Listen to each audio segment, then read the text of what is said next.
What is the best movie trilogy in American cinematic history?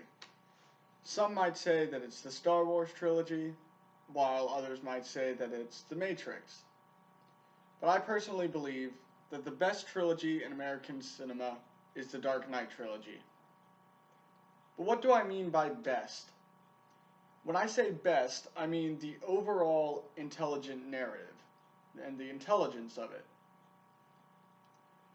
According to Volume 33 of the Interdisciplinary Humanities, the Dark Knight trilogy came out in a dark time in the 20th century.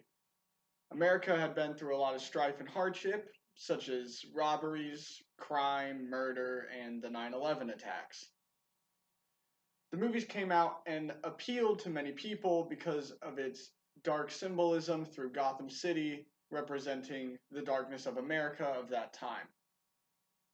Also, according to Volume 33 of the Interdisciplinary Humanities, the Dark Knight trilogy, the two movies at the end of the trilogy, The Dark Knight and Dark Knight Rises, are two of the biggest movies in American cinema history, and both of those films are placed on the 5th and ninth spot of the box office income list.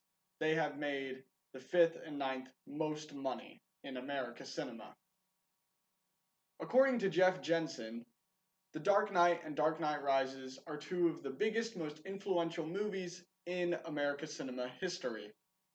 They've made some of the most money at the box office and have overall had a very positive review.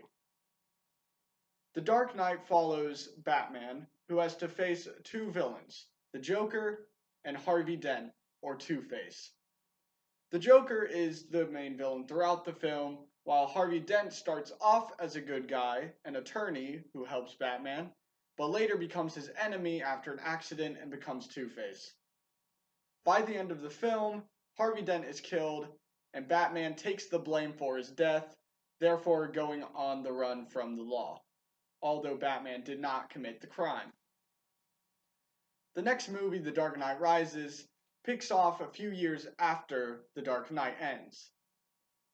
It shows Bruce Wayne, who's not in good shape at all, just settling down and stop being Batman for a while. But after a new threat faces Gotham City, he gets back in shape and puts back on the Batman suit to face the villain and save Gotham City.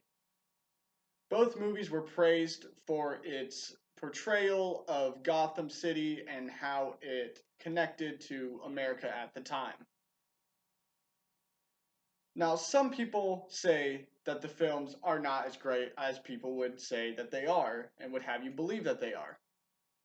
Some people might say that they're not good because they used the dark times of America to feed off of that to make a good narrative that people would enjoy.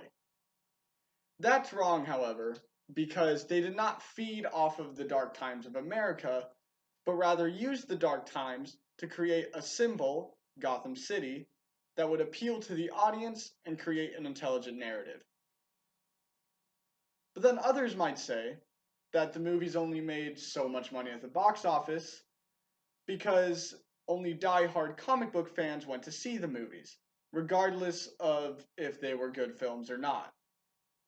This is wrong too, because not only die-hard comic book fans would go to see the movies, but also people who appreciated its narrative, story, setting, and characters, who would tell others about it, and many other people would go see it who had never even heard of the comics. So in conclusion, the Dark Knight trilogy is one of the most influential and biggest movie trilogies in America. Although it's debated what's better, Star Wars, Matrix, any other movie trilogy, I really do believe that the Dark Knight trilogy is the best in American cinema for its overall intelligent narrative and use of symbolism through Gotham City and the society.